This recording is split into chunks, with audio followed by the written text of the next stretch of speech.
I got home and my key wasn't working. I called my mom. We changed the lock and took your apartment as part of the payment for raising you. I replied, you have 10 minutes to get out. And by the 11th minute, all their things were. My name is Esteban, I'm 29 years old, and I work as a systems engineer at a multinational company, earning $6,800 a month.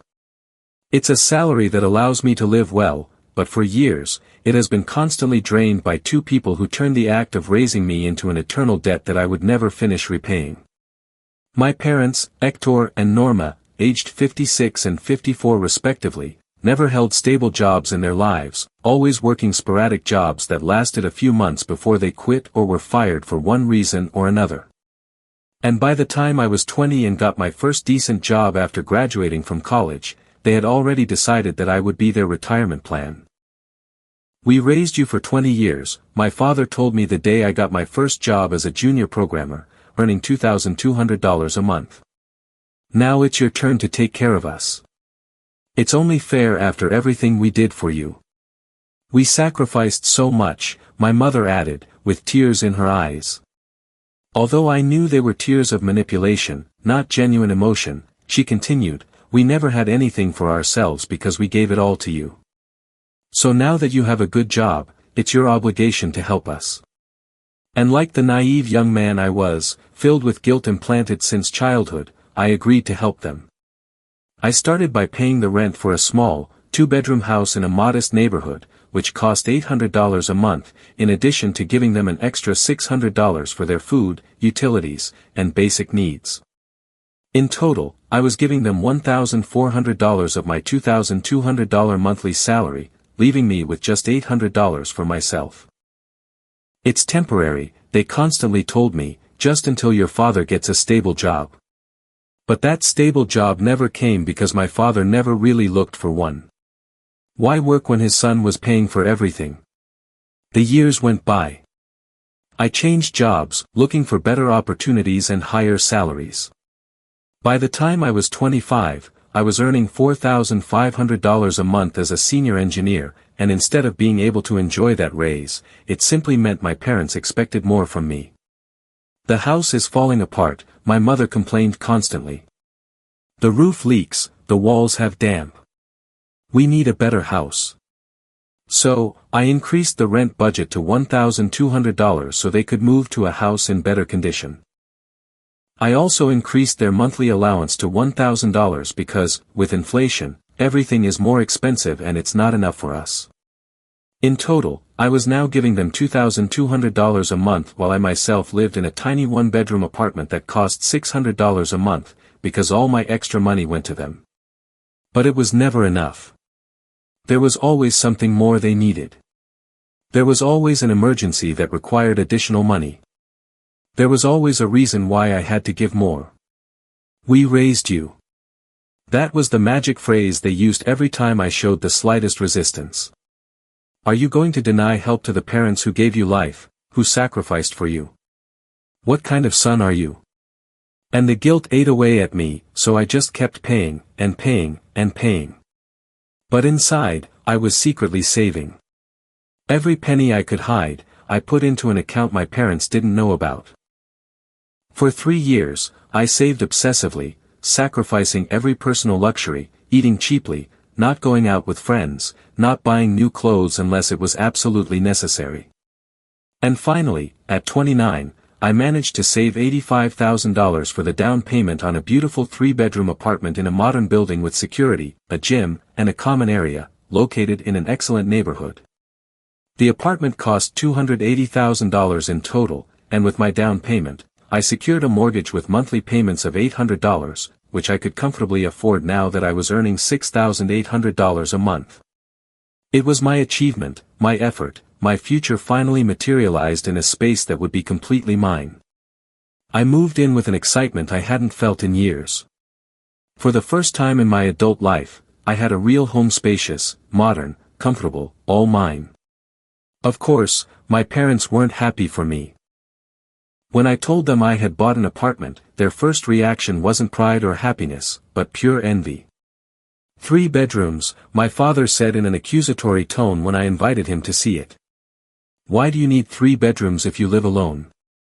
It's a waste, my mother added, looking around with a bitter expression, while we're still in that old house and you have all this space for yourself. I just worked hard to get this, I said defensively, though I knew I shouldn't have to justify myself.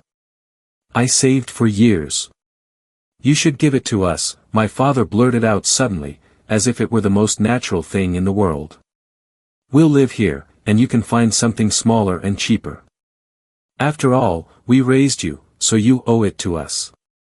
I stared at them in shock. Are you serious? Completely serious, my mother said, crossing her arms. You've been living selfishly, buying this luxurious place for yourself while we're still in that horrible house. It's time you paid us back properly for raising you. No, I said firmly, though my heart was racing because confronting them always made me nervous. This apartment is mine. I bought it with my money, my savings, my effort. I'm not giving it to you. You're an ungrateful son, my father spat, venom in his voice. After everything we did for you. I've been paying you $2,200 a month for years, I reminded them, feeling anger build inside me. That's more than enough. It will never be enough to compensate for the 20 years we raised you, my mother said coldly. But fine, keep your selfish apartment. Just remember that we are your parents, and one day you'll owe us.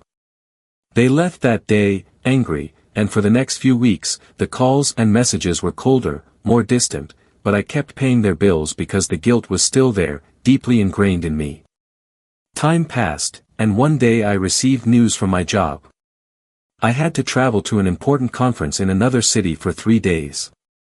It was an excellent opportunity for networking and possibly getting a promotion, so I obviously accepted.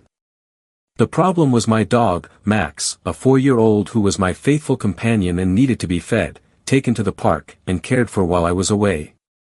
Normally, I would leave him at a doggy daycare, but this was a last-minute trip and I didn't have time. I called my parents without much hope. I need a favor, I said when my mother answered. I have to travel for work for 3 days and I need someone to look after Max. Could you come to my apartment twice a day to feed him and take him to the park? There was a long silence on the other end. Then I heard my parents talking in low voices, though I couldn't make out the words. Okay, my mother finally said in a strangely cheerful tone. We'll take care of Max. No problem. Thank you, I said, relieved. I'll leave the keys in the building's security lockbox. Perfect, son, said my father, who had joined the call. Don't worry about a thing, Max will be well taken care of. I should have suspected something. That sudden kindness after weeks of coldness should have been a giant red flag, but I was busy preparing for my trip and I trusted that, at the very least, they would take good care of my dog. I left early Tuesday morning, left the keys in the lockbox as we had agreed, and caught my flight. The conference was a success. I made excellent contacts, my presentation was well received, and my boss hinted that a promotion was on the horizon. I returned on Friday afternoon, feeling optimistic about my professional future. I arrived at my apartment building around 5 p.m., carrying my travel bag and eager to see Max and rest in my own bed. I took out my spare set of keys, the ones I always carried with me in addition to the main set I had left for my parents. I went up to the 4th floor where my apartment was and inserted the key into the lock. It didn't turn. I tried again with more force, thinking maybe it was stuck, but nothing. The key simply wouldn't work. It was as if the lock was completely different. I frowned in confusion. Maybe they had left the deadbolt on from the inside. But that wouldn't make sense because the key wasn't even going in properly. Then I heard voices inside the apartment. Voices that sounded like my parents. I knocked loudly on the door. Hello? Is anyone in there? The voices immediately went silent. I waited, but no one opened the door. I knocked again, harder. Hey, it's Esteban. My key isn't working. Finally, I took out my phone and called my mother. She answered on the 3rd ring. Hello, she said in a cautious tone, "Mom, I'm outside the apartment and my key isn't working," I said, trying to stay calm. "Are you guys inside? Did something happen to the lock?" There was a long, too long silence. Then I heard my mother speak to my father in a low voice again. "Mom," I said more firmly, "what's going on?" "Esteban," she finally said, in a tone that made my blood run cold, a mix of defiance and self-justification. "We changed the lock. We took your apartment as part of the payment for raising you." I stood completely paralyzed in the hallway, unable to process what I had just heard. "What?" was all I could say. "The truth is, the house we were living in was too small and inadequate," my mother continued, as if she were explaining something completely reasonable. "And this apartment is exactly what we deserve after all the years we raised you and sacrificed for you. So now it's ours. Go away and don't bother us." And she hung up. I just stood there in the hallway with the phone still to my ear, my brain desperately trying to process the magnitude of what had just happened. My parents had taken my apartment, changed the locks, stolen my home. The shock lasted for about 30 seconds, then it was replaced by a cold, calculated rage I had never felt before. I dialed my mother's number again. "What do you want?" she answered, annoyed. "You have 10 minutes to get out of my apartment," I said, my voice so cold I barely recognized it as my own. "10 minutes, or you will regret it for the rest of your lives." "We're not going anywhere," my mother laughed. "This apartment is ours now. I already told you. It's our payment for raising you. Go away and leave us alone." 9.5 minutes, I said and hung up. I immediately Googled emergency express locksmith and found one that promised to arrive in under 15 minutes. I called and explained my situation. "I'm locked out of my own apartment," I said. "I need you to come immediately. I'll pay triple the rate." "I'll be there in 10 minutes, the locksmith said. Then, I called 911. "I need to report a home invasion," I said when the operator answered.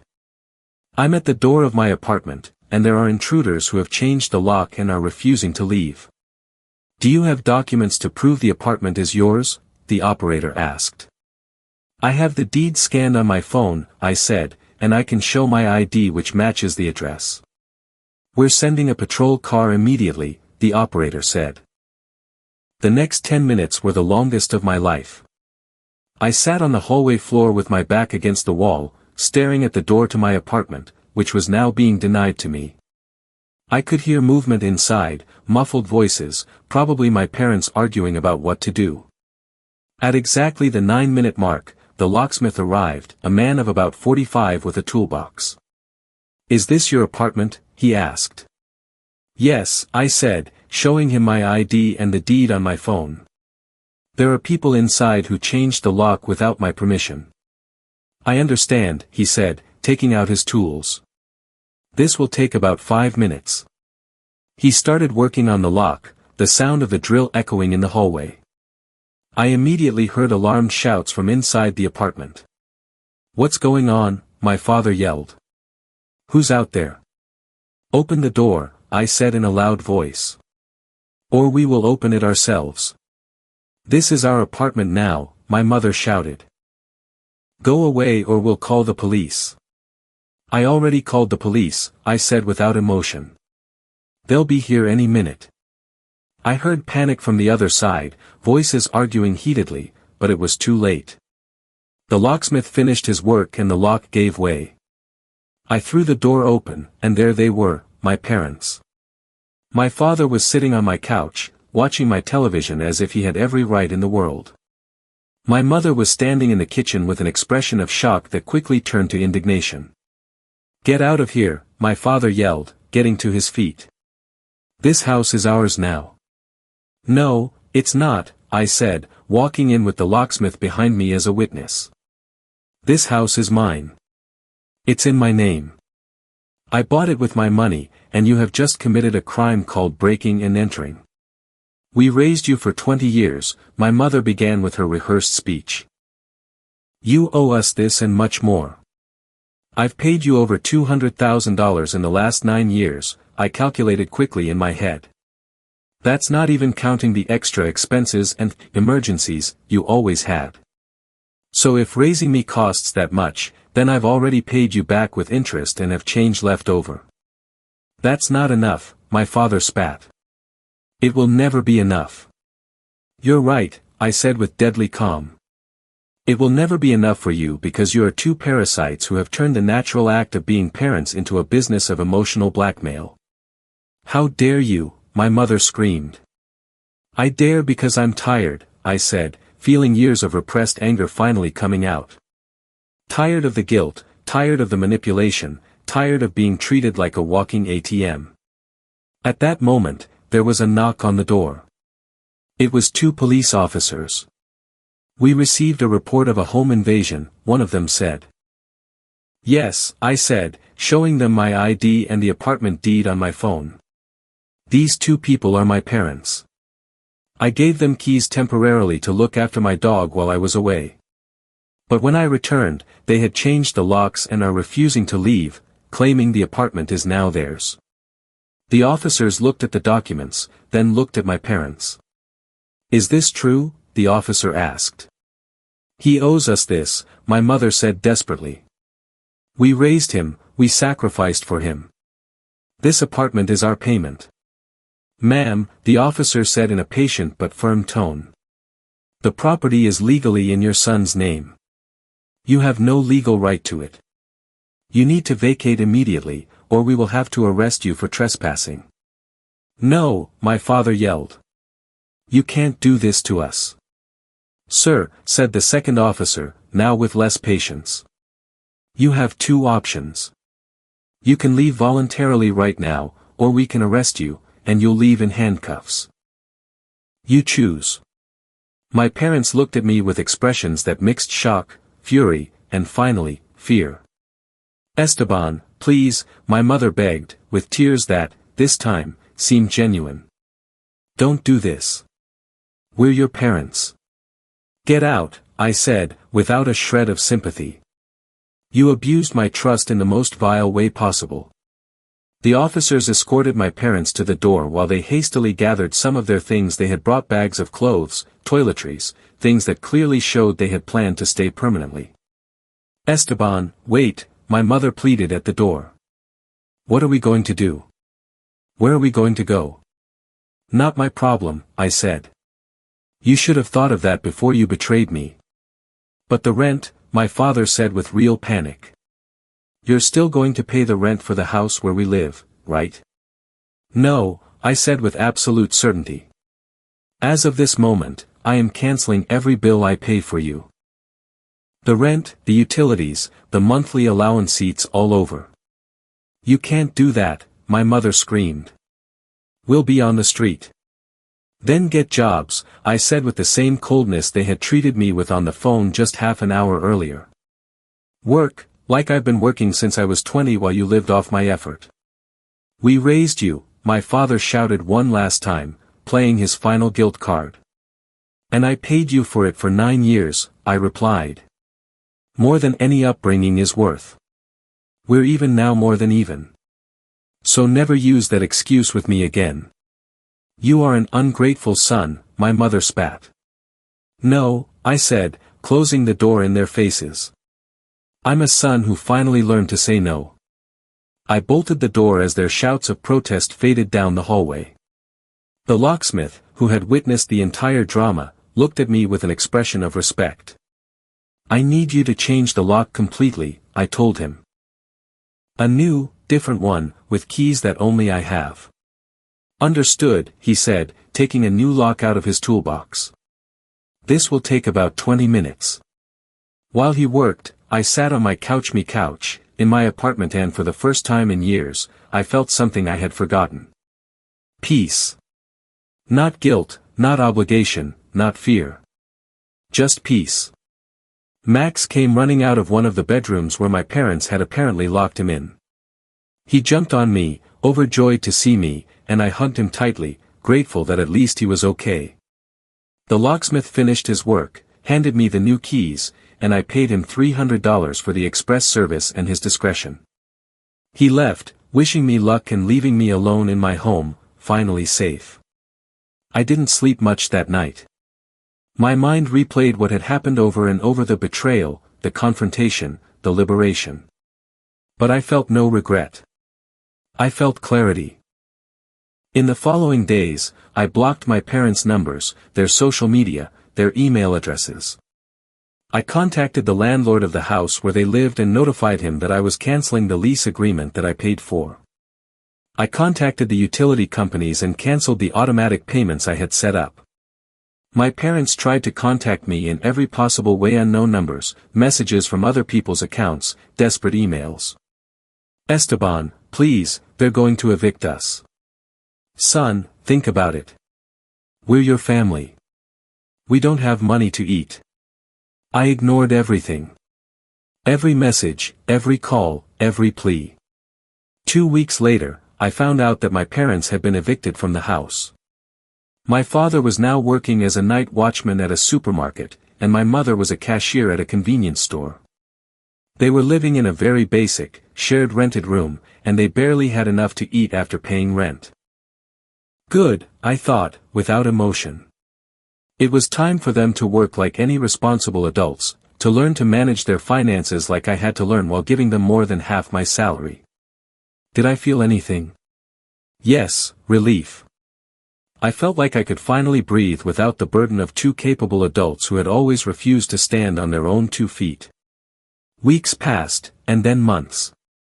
My parents eventually stopped trying to contact me when they realized I wasn't going to give in. I heard through mutual acquaintances that they had finally accepted their new reality and that, surprisingly, their relationship had improved now that they had to work together as a team instead of just waiting for me to solve all their problems. I don't regret kicking them out. I don't regret cutting off the flow of money.